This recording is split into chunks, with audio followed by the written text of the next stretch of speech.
Hello student, I am going to teach you chemistry of class 10th. Chapter chemical reaction and chemical equation. ठीक है, chemical reaction और chemical equation के बारे में हम लोग बात करेंगे. First of all we discuss about what is chemical reaction. Chemical reaction की अगर हम लोग बात करें तो एक छोटा सा एग्जांपल हम लोग लेकर बात करेंगे. सोडियम हाइड्रोक्साइड और plus HCl gives NaCl and H2O. ठीक है, लेकिन हम लोग बात करेंगे कि केमिकल रिएक्शन होता क्या है. तो इससे पहले हम लोग ये देख रहे हैं कि सोडियम एक मेटल है जिसमें हाइड्रोक्साइड आयन और सोडियम के बीच में एक बॉन्ड बना हुआ है.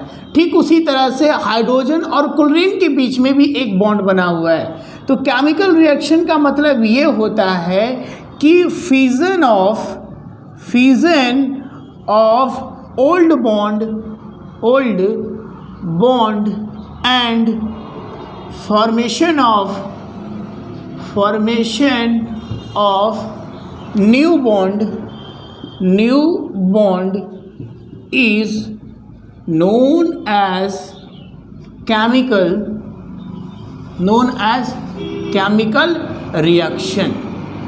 देखो बेटा, इसमें ये होता है कि सबसे पहले जो सोडियम हाइड्रोक्साइड है तो सोडियम और हाइड्रोक्साइड के बीच में बॉन्ड टूटेगा, फिर HCl यानी H और Cl के बीच का बॉन्ड टूटेगा, तब जाके एक नया बॉन्ड का फॉर्मेशन जिसमें आपका एक नया कंपाउंड बनता है जिसको हम लोग बोलते हैं NaCl, जिसको हम लोग सिंपल साल्ट या कॉमन साल्ट के नाम से जानते हैं. और एक और भी डेफिनेशन हो सकती है केमिकल रिएक्शन की कि chemical reaction is the process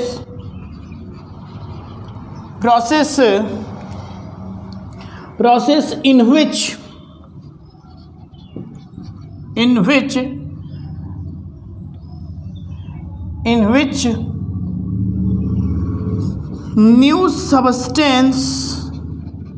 new substance form with new properties are formed. कहने की मीनिंग ये है बेटा कि केमिकल रिएक्शन होता क्या है. तो केमिकल रिएक्शन का मतलब होता है fusion of old bond and formation of new bond is known as chemical reaction, जिसमें एज अ एग्जाम्पल सोडियम और हाइड्रोक्साइड आयन के बीच में पहले बॉन्ड ब्रेक होता है, फिर H और Cl के बीच का बॉन्ड ब्रेक होता है, तब जाके एक नए बॉन्ड का फॉर्मेशन होता है जो आपका बॉन्ड Na और Cl के बीच में होता है. ठीक है, अब यहाँ हम लोग बात करेंगे कि इसमें जो पहले बॉन्ड थे वो ब्रेक हुए तब जाके नए बॉन्ड का फॉर्मेशन हुआ. या फिर chemical reaction is the process in which new substance with new properties are form. ये आपका बेस है, ये आपका एसिड है, जब दोनों को मिक्स किया गया, दोनों का रिएक्शन हुआ तो आपका ये नया सब्सटेंस बना, नया कंपाउंड बना जिसको हम लोग बोलते हैं NaCl, जो एक क्या है, साल्ट है. तो इसलिए हम लोग केमिकल रिएक्शंस को डिफाइन करते हैं कि chemical reaction is the process in which new substance form with new properties, यानी एक नया सब्सटेंस नई प्रॉपर्टीज के साथ फॉर्म होता है, उसी को हम लोग बोलते हैं केमिकल रिएक्शन. ठीक है बेटा, सम कैरेक्टरिस्टिक ऑफ केमिकल रिएक्शन, यानी कुछ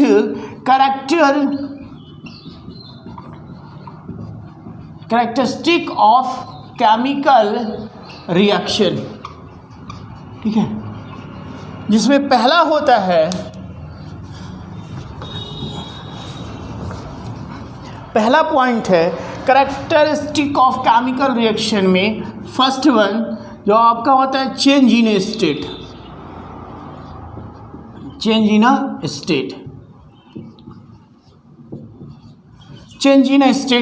इन स्टेट की बात करेंगे कि जो हम लोग का सॉलिड वैक्स जो होता है, अगर इसको हम लोग हीट प्रोड्यूस करते हैं यानी हिट देते हैं तो ये तुरंत सॉलिड वैक्स आपका ये है किस स्टेट में, तो सॉलिड में है. ठीक है, और इसको हिट करते हैं तो कार्बन डाइऑक्साइड और प्लस वाटर वेपर का फॉर्मेशन होता है, जो कि इसकी जो स्टेट है वह गैसियस स्टेट है. तो सबसे पहले ये होता है कि यानी कुछ जो केमिकल रिएक्शन होते हैं उनकी कुछ कैरेक्टरिस्टिक होती हैं, जिसमें पहला पॉइंट आता है change in a state. Change in state में जैसे ये आपका सॉलिड वैक्स को अगर आप हीट करेंगे तो ये carbon dioxide plus water vapour में चेंज। तो यहाँ देखने की बात ये है कि जो आपका सॉलिड वैक्स है,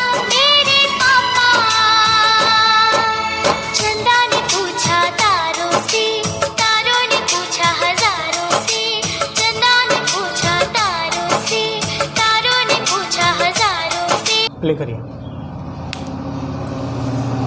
चेंज इन स्टेट में सॉलिड वैक्स जो होता है इसको अगर हीट प्रोड्यूस करते हैं यानी हीट देते हैं तो ये कार्बन डाइऑक्साइड और वाटर वेपर में चेंज होता है। यहाँ देखने का बेटे बात है कि सॉलिड वैक्स की जो स्टेट होती है वो सॉलिड है, जब इसको हीट प्रोड्यूस करते हैं तो गैसियस स्टेट में, यानी इसकी स्टेट क्या हो गई, चेंज हो गई।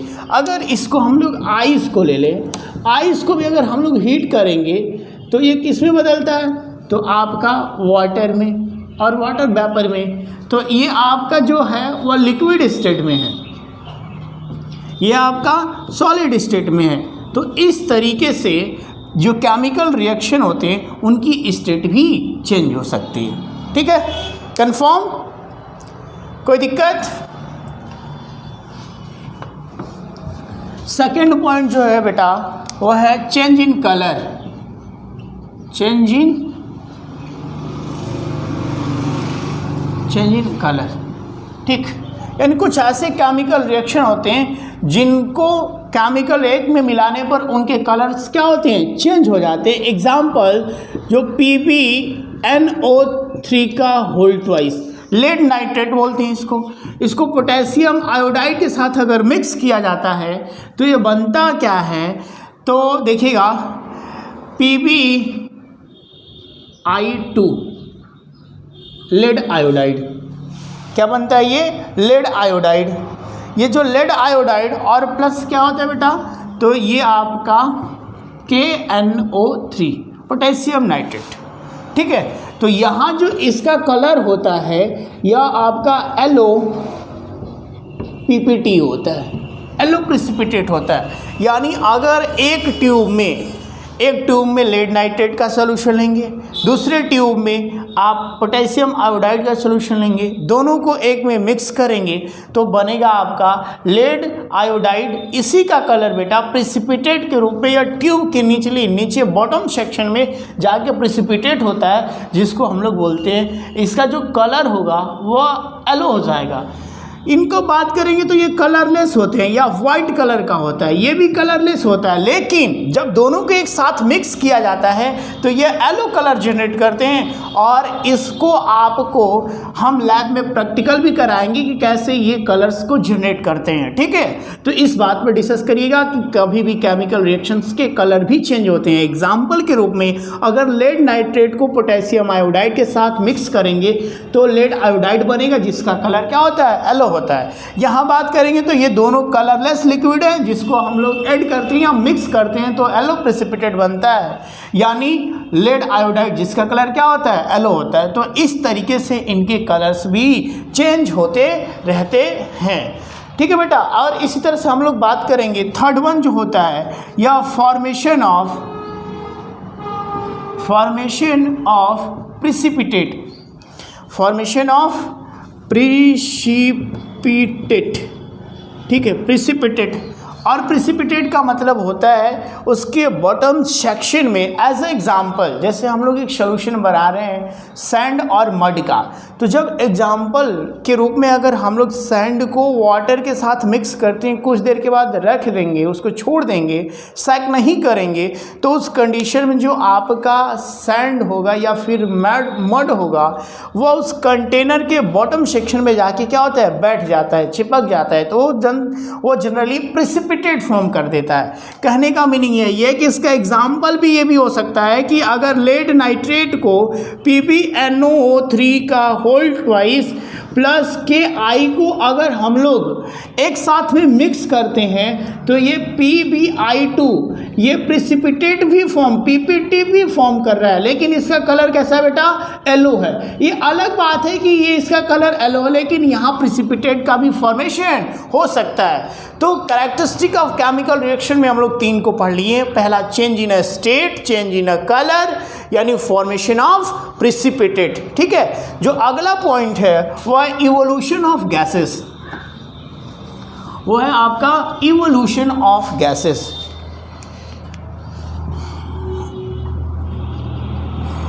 इवोल्यूशन ऑफ गैसेस, ठीक है।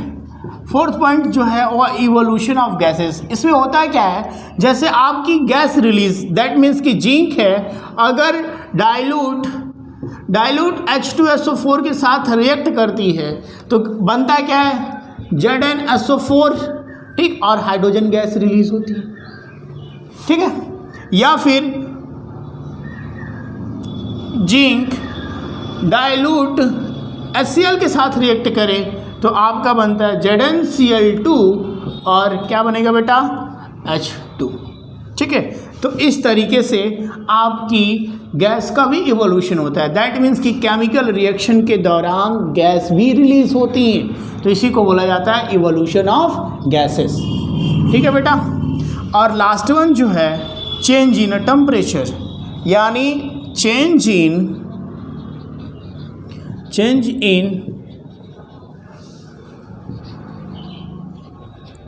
Temperature. Change in temperature, change in temperature में क्या होता है कि जैसे हम लोग बात करते हैं क्विक लाइम का, ठीक है, अगर वाटर के साथ अगर इसको मिक्स कर देंगे तो ये बनता है कैल्शियम हाइड्रोक्साइड, ठीक है, जिसको हम लोग बोलते हैं स्लग्ड लाइम, ठीक है, इसको बोलते हैं क्विक। ठीक है, तो देखो बेटा इसमें और भी होता है कि इसमें एनर्जी भी क्या होती है, रिलीज होती है, हीट एनर्जी भी रिलीज होती है। यानी अगर आप लोग देखे होंगे कि घर की जो पुताई होती है, पेंटिंग करते हैं, जो चूने को हम लोग मार्केट से खरीद कर लेकर आते हैं उसको हम लोग पानी में ऐड करते हैं, जो ही वाटर को उसमें ऐड करते हैं तो उसमें से हीट एनर्जी भी रिलीज़ होती है और कैल्शियम हाइड्रोक्साइड बनता है, जिससे हम लोग कोटिंग करते हैं या पेंटिंग किया जाता है। ठीक है, तो इसकी हम लोग बात करेंगे। इस तरीके से जो केमिकल रिएक्शन है वह केमिकल रिएक्शन होता है क्या है, तो fusion of old bond and formation of new bond is known as chemical reaction.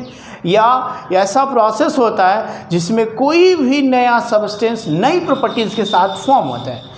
कुछ केमिकल रिएक्शंस की प्रॉपर्टीज़ होती है, जिस केमिकल रिएक्शन की प्रॉपर्टीज़ होती है उसमें केमिकल रिएक्शन की प्रॉपर्टीज़ में पहला होता है स्टेट चेंज, फर्स्ट वन जो होता है स्टेट चेंज होता है, second one change in colour होता है, third one formation of precipitate होता है, fourth one evolution of gases होता है, fifth one change in temperature होता है। यानी कुछ ऐसे केमिकल रिएक्शन होते हैं जिसको हीट एनर्जी देना पड़ता है और कुछ ऐसे केमिकल रिएक्शन होते हैं जिसको हीट एनर्जी देना पड़ता है, मतलब हीट एनर्जी रिलीज करते हैं। एग्जाम्पल के रूप में अगर क्विक लाइम कैल्शियम ऑक्साइड को, ठीक है, कैल्शियम ऑक्साइड को अगर वाटर के साथ मिक्स करेंगे तो कैल्शियम हाइड्रोक्साइड और हीट एनर्जी क्या होगी, अलर्ट अमाउंट में रिलीज होती है। ठीक है बेटा, तो इसके बारे में आप लोग डिस्कस और ध्यान से पढ़ते रहिएगा। ठीक है, आगे हम लोग चलते हैं केमिकल इक्वेशन के बारे में कि केमिकल इक्वेशन होता क्या है। ठीक है, केमिकल इक्वेशन,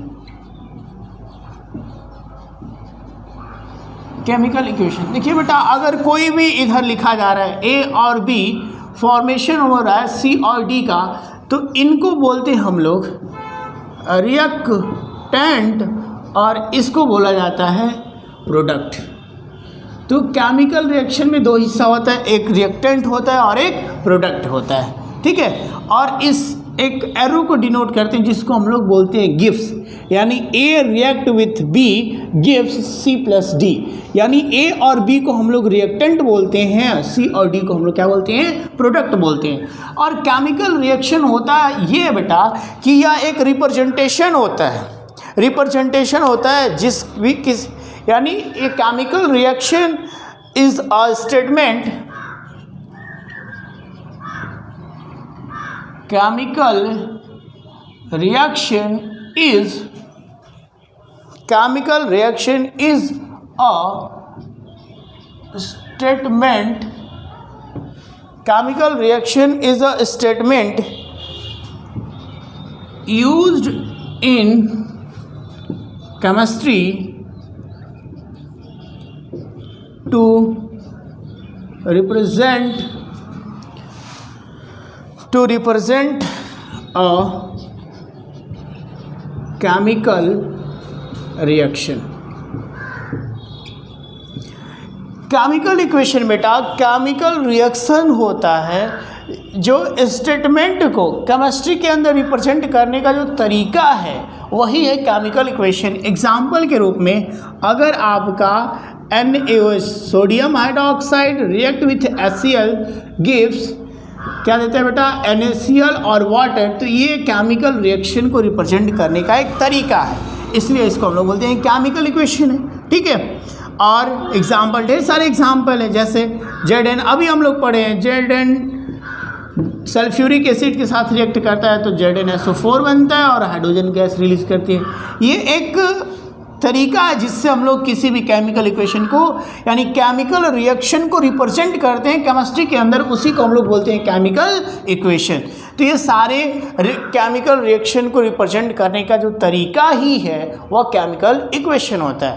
अब केमिकल इक्वेशन को हम लोग बात करेंगे तो chemical equation are classify into two type, first one balanced chemical equation और second one unbalanced chemical equation, यानी classification of chemical equation. Classification of chemical equation, first one balanced chemical equation. Balanced chemical equation, balanced chemical equation का मतलब कि देखो बेटा इधर आपका reactant होता है, इधर आपका प्रोडक्ट होता है। तो अगर हम लोग बात करेंगे रिएक्टेंट और प्रोडक्ट की तो द नंबर ऑफ मॉलिक्यूल्स हो सकता है, यानी the number of atom in a element are equal in a reactant and product side. यानी अगर रिएक्टेंट में जितने मॉलिक्यूल्स हैं उतने मॉलिक्यूल्स किसी भी एटम्स के दोनों तरफ होने चाहिए, रिएक्टेंट में भी और प्रोडक्ट में भी, दोनों के नंबर अगर बराबर हों तो उस तरीके की केमिकल रिएक्शन को हम लोग बोलते हैं बैलेंस्ड केमिकल रिएक्शन। एग्जाम्पल के रूप में अगर हम लोग बात करेंगे कि देखिए Zn अगर H2SO4 के साथ रिएक्ट किया तो ये टोटल रिएक्टेंट हुआ, गिव्स ZnSO4 और प्लस हाइड्रोजन गैस। अगर यहाँ Zn 1 है तो यहाँ Zn भी नंबर उनके 1 है, हाइड्रोजन 2 है, सल्फर 1 है, सल्फर 1 है, ऑक्सीजन 4 है, ऑक्सीजन 4 है। दैट मीन्स कि ये बैलेंस्ड केमिकल इक्वेशन है। इसमें जो number of atom in a molecule atom वो दोनों तरफ यानी रिएक्टेंट एंड प्रोडक्ट दोनों साइड क्या है, इक्वल है। तो इस तरह के हम लोग बोलते हैं ये बैलेंस्ड केमिकल इक्वेशन होते हैं। Confirm? Okay. Now second one जो होता है वह आपका अनबैलेंस्ड केमिकल इक्वेशन होता है।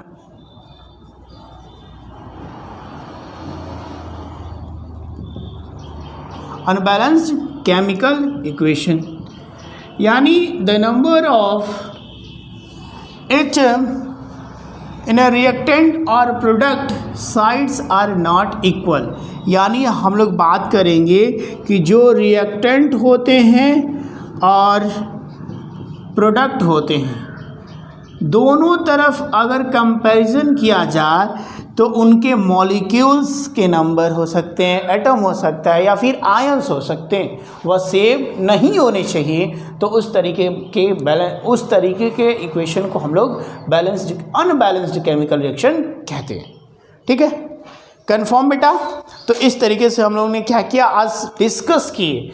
तो केमिकल रिएक्शन क्या होता है, फिर से कैरेक्टरिस्टिक ऑफ केमिकल रिएक्शंस के बारे में पढ़े, चेंज इन स्टेट के बारे में पढ़े, चेंज इन कलर्स के बारे में पढ़े, change in formation of precipitate होता है, evolution of gases and last one change in temperature, change में आपका दोनों होता है, एक्सोथर्मिक भी होता है और एंडोथर्मिक भी होता है। और इधर केमिकल रिएक्शन यानी केमिकल इक्वेशन में दो तरह के केमिकल इक्वेशन, एक बैलेंस्ड केमिकल इक्वेशन और एक unbalanced chemical equation. Okay, type of chemical reaction. ठीक है बेटा, इसमें पहला पॉइंट हम लोग को पढ़ना है कॉम्बिनेशन रिएक्शन। कॉम्बिनेशन रिएक्शन, ठीक है। सेकंड जो होता है डीकम्पोजिशन यानी कॉम्बिनेशन। सेकंड वन जो होता है डीकम्पोजिशन, डीकम्पोजिशन रिएक्शन।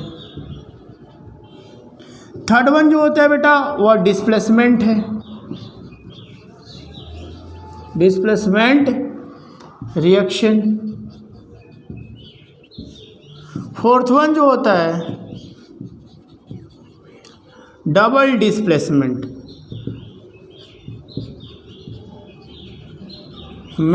रिएक्शन। और फिफ्थ वन जो होता है बेटा वह है रेडॉक्स रिएक्शन। ठीक है, इन्हीं के बारे में हम लोग को अब इस चैप्टर्स में डिस्कस करना है कि what is combination reaction, what is decomposition reaction, what is displacement reaction, double displacement and redox reaction. चलिए तो हम लोग पहला डिस्कस करेंगे what is combination reaction. Combination reaction क्या होता है? तो कॉम्बिनेशन रिएक्शन की अगर हम लोग बात करें बेटा, तो कॉम्बिनेशन रिएक्शन में ये आप लोग को ध्यान रखना है कि अगर कॉम्बिनेशन रिएक्शन की हम लोग बात करें तो कंबाइन का मतलब होता है जोड़ना या ऐड करना, यानी एक सब्सटेंस दूसरे सब्सटेंस के साथ मिलकर एक सिंगल टाइप का अगर सिंगल प्रोडक्ट का फॉर्मेशन कर रहा है तो इस तरह के केमिकल रिएक्शंस को हम लोग बोलते हैं कॉम्बिनेशन रिएक्शन। यानी कॉम्बिनेशन रिएक्शन में कहेंगे क्या बेटा, the reaction in which two or more substance combine to form a single type of substance is known as combination reaction। एक बार फिर से ध्यान देंगे, what is combination reaction? combination reaction की मीनिंग होती है कि the reaction in which two or more than two substance combine to form a single type of product is known as combination reaction. Example के रूप में बेटा, अगर आपका Mg ऑक्सीजन के साथ रिएक्ट करता है तो MgO बनाता है। ठीक है, तो हम लोग बोलते हैं ये कॉम्बिनेशन रिएक्शन है, ये दो मिलकर एक सब्सटेंस का फॉर्मेशन कर रहे हैं। तो यही हम लोग कह सकते हैं कि the reaction in which two और more substance to form a single type of product, यानी दो या दो से अधिक सब्सटेंस मिलकर एक सिंगल अगर प्रोडक्ट का फॉर्मेशन कर रहे हैं तो उस तरीके के केमिकल रिएक्शन को हम लोग कॉम्बिनेशन केमिकल रिएक्शन कहते हैं। एग्जाम्पल के रूप में अगर आपका मैग्नीशियम ऑक्सीजन के साथ तो मैग्नीशियम ऑक्साइड का फॉर्मेशन करता है, ये एक है अलग, ये दूसरा, तब जाके सिंगल टाइप का प्रोडक्ट का फॉर्मेशन हुआ। ठीक है, इसी तरह से H2 अगर ऑक्सीजन के साथ रिएक्ट किया तो बनाया आपका वाटर, जिसमें हाइड्रोजन अलग है ऑक्सीजन अलग है, क्या फॉर्म हुआ, मतलब टू और मोर देन टू हो सकता है, दो से ज़्यादा भी हो सकता है जिसमें आपके फॉर्मेशन हो सकते हैं। ठीक है, अगर थर्ड वन का एग्जांपल लेना चाहते हैं तो कार्बन ऑक्सीजन के साथ तो कार्बन डाइऑक्साइड का फॉर्मेशन करता है। ठीक है, इस तरीके से केमिकल रिएक्शन। ठीक इसी तरह से अगला भी एग्जाम्पल, जितना एग्जाम्पल आप लोग लेना चाहते हो, H2 क्लोरीन के साथ रिएक्ट करता है in the presence of light. ठीक है, तो ये बनाता है HCl।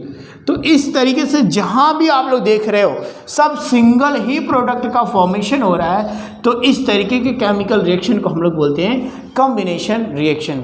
एक बार फिर से ध्यान से सुनेंगे आप लोग, कॉम्बिनेशन रिएक्शन क्या होता है। कॉम्बिनेशन रिएक्शन का मतलब होता है कि the reaction in which two or more than two substance combine to form a single type of product is known as combination reaction। इसके एग्जाम्पल ढेर सारे लिखे हुए हैं बेटा, जैसे Mg ऑक्सीजन के साथ रिएक्ट करता है तो मैग्नीशियम ऑक्साइड का फॉर्मेशन, अगर हाइड्रोजन ऑक्सीजन के साथ रिएक्ट करता है तो H2O2 का फॉर्मेशन, वाटर का अगर कार्बन ऑक्सीजन के साथ रिएक्ट करता है तो कार्बन डाइऑक्साइड अगर हाइड्रोजन क्लोरीन के साथ रिएक्ट करता है तो HCl का फॉर्मेशन करता है। कंफर्म? ठीक है बेटा, अगला पॉइंट जो हम लोग डिस्कस करने वाले हैं वह है आपका decomposition reaction. Decomposition reaction second point है डीकम्पोजिशन